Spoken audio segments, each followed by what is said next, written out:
Assalamualaikum warahmatullahi wabarakatuh. Kembali lagi di channel Dunia Sejarah Islam. Semoga Anda hari ini diberikan kesehatan, kelancaran rezeki dan setiap langkahnya selalu diberkahi Allah. Mari kita dengarkan baik-baik kisah berikut ini dan Anda bisa tulis di kolom komentar tentang apa ya yang Anda rasakan setelah mendengar kisah ini. Supaya dapat berkah, silahkan subscribe channel Dunia Sejarah Islam. Assalamualaikum warahmatullahi wabarakatuh. Di zaman Nabi Muhammad Sallallahu Alaihi Wasallam, ada seorang pria yang dikenal dengan nama Ammar bin Hisham bin Mughirah. Ia berasal dari suku terhormat yaitu Maksum. Pada awalnya, banyak yang mengenalnya sebagai simbol kebodohan atau dengan sebutan Abu Jahal. Namun, menariknya, sebelum mendapatkan julukan Abu Jahal, dia dikenal dengan nama Abdul Hakam yang memiliki arti orang yang bijaksana. Ada banyak riwayat yang menceritakan tentangnya, terutama dalam Sirah Nabawiyah. Salah satunya adalah kisah ketika Nabi Muhammad Sallallahu Alaihi Wasallam memiliki rutinitas mengadakan majelis di malam hari, baik di rumahnya sendiri maupun di rumah salah satu sahabatnya. Pada suatu malam yang hening, saat Rasulullah Shallallahu Alaihi Wasallam tengah kusyuk membaca ayat-ayat suci Al-Quran di kediamannya, Ammar bin Hisham dengan langkah kaki yang pelan mendekati rumah tersebut. Dengan hati-hati, dia berusaha mendengarkan bacaan Al-Quran dari Rasulullah Shallallahu Alaihi Wasallam. Dengan penuh ketertarikan, dia memutuskan untuk tetap berada di sana hingga menjelang waktu subuh. Namun, yang mengejutkan, dua sahabat dekatnya, Abu Sufyan dan Al-Aqnas bin Suraik, juga melakukan hal yang sama. Mereka bertiga sama-sama terkejut ketika bertemu di dekat rumah Nabi Sallallahu Alaihi Wasallam yang pada saat itu dianggap sebagai musuh bersama. Dengan rasa malu yang mendalam, mereka memilih untuk meninggalkan tempat itu tanpa berbicara satu sama lain. Namun, kejadian serupa terulang selama 3 malam berturut-turut, membuat mereka merasa perlu untuk saling berbagi alasan mengapa mereka menguping pembacaan Al-Quran oleh Rasulullah Sallallahu Alaihi Wasallam. Pada pagi harinya, Al-Aqnas dengan rasa penasaran mendatangi Abu Sufyan di rumahnya. "Wahai Abu Hamzah," sapa Al-Aqnas dengan nada yang penuh rasa ingin tahu, "apa pendapatmu tentang apa yang telah kita dengar dari mulut Rasulullah semalam?" Abu Sufyan, dengan ekspresi yang serius, menjawab, "Wahai Abu Salabah, demi Allah, aku telah mendengar beberapa ayat Al-Quran yang sungguh aku pahami maknanya. Namun, ada juga beberapa ayat lain yang belum pernah ku dengar sebelumnya dan aku belum memahami maknanya." Mereka berdua kemudian berbicara panjang lebar tentang apa yang mereka dengar dan bagaimana mereka merasakan keindahan Al-Quran meskipun mereka saat itu belum memeluk Islam.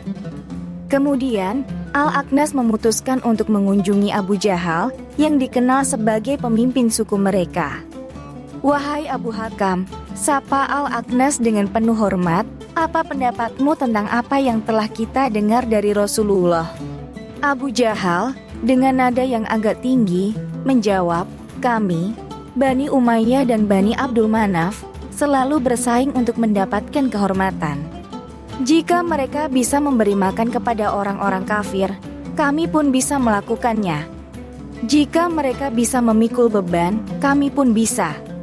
Jika mereka bisa menyantuni orang-orang miskin, kami pun bisa. Kami sama-sama memiliki keberanian untuk berperang, sehingga antara kami dan mereka sejajar dalam hal kemuliaan." Namun, di balik keangkuhannya, Abu Jahal tampaknya merasa terancam dengan kehadiran Nabi Muhammad Sallallahu Alaihi Wasallam sebagai utusan Allah. Meskipun dia tahu bahwa Nabi Muhammad Sallallahu Alaihi Wasallam adalah utusan Allah yang sebenarnya, namun fanatisme kesukuan dan kebanggaannya telah membutakan mata hatinya. Ada banyak kisah yang menceritakan kekejaman Abu Jahal, terutama terhadap kaum muslimin di Mekah. Salah satunya adalah kisah ketika dia dengan kejam menusuk Sumayyah binti Kabat, seorang wanita muslim, dengan tombak. Dia juga dikenal sering menyiksa kaum muslimin dengan cara yang sangat kejam, seperti menjemur mereka di tengah padang pasir yang panas terik. Kekejaman ini terjadi sebelum masa hijrah ke Madinah. Ibunda Ammar bin Yasir, salah satu sahabat Nabi, tercatat sebagai salah satu syahid pada masa awal penyebaran Islam. Sangat disayangkan bahwa ada orang-orang yang hidup di zaman yang sama dengan Rasulullah, tetapi justru memilih untuk memusuhi agama Islam.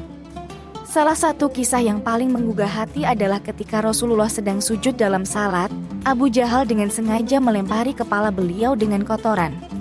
Namun, dengan kesabaran yang luar biasa, Rasulullah tetap melanjutkan salatnya. Setelah salat selesai, Fatimah, putri Rasulullah, dengan hati-hati membersihkan kotoran tersebut dari kepala ayahandanya. Melihat kejadian ini, Rasulullah Shallallahu Alaihi Wasallam mengangkat tangan dan berdoa kepada Allah, memohon agar Abu Jahal dan beberapa pemimpin Quraisy lainnya mendapatkan balasan yang setimpal atas perbuatan mereka. Doa Rasulullah ternyata dikabulkan oleh Allah. Semua orang yang disebut dalam doa Rasulullah akhirnya tewas dalam Perang Badar, salah satu perang paling bersejarah dalam sejarah Islam. Perang Badar sendiri adalah perang yang terjadi setelah hijrahnya Nabi Muhammad Shallallahu Alaihi Wasallam dan para sahabat dari Mekah ke Madinah. Dalam perang ini, banyak kisah heroik yang terjadi. Salah satunya adalah kisah dua pemuda Ansor, Muadz bin Afra dan adiknya, Muawid bin Afra. Keduanya memiliki tekad yang kuat untuk membunuh Abu Jahal, musuh besar Islam. Meskipun mereka berdua akhirnya gugur sebagai syahid, namun kontribusi mereka sangat besar dalam membantu kemenangan pasukan muslimin. Setelah perang selesai, Rasulullah Shallallahu Alaihi Wasallam dan para sahabatnya mengunjungi kuburan orang-orang kafir yang tewas dalam pertempuran. Dengan suara yang lantang, Rasulullah menyapa 3 orang pemimpin Quraisy yang tewas, yaitu Abu Jahal, Utbah bin Rabi'ah, dan Syaibah bin Rabi'ah. Apakah kalian telah mendapati apa yang telah dijanjikan oleh Tuhan kalian itu benar? Tanya Rasulullah kepada mereka. Meskipun mereka sudah meninggal, namun Rasulullah meyakini bahwa mereka masih bisa mendengar perkataannya. Ini mengajarkan kepada kita bahwa orang yang sudah meninggal masih bisa mendengar dan memahami perkataan orang yang masih hidup, meskipun mereka tidak bisa menjawab. Subhanallah, kisah-kisah di atas sungguh menginspirasi kita semua. Semoga kita bisa mengambil hikmah dan pelajaran dari kisah-kisah tersebut. Terima kasih sudah mendengarkan cerita ini. Jangan lupa untuk mendukung channel ini dengan cara klik like, komen, dan subscribe. Nyalakan juga lonceng notifikasinya agar kalian tidak ketinggalan cerita-cerita menarik lainnya. Semoga Allah senantiasa melindungi kita semua. Wassalamualaikum warahmatullahi wabarakatuh.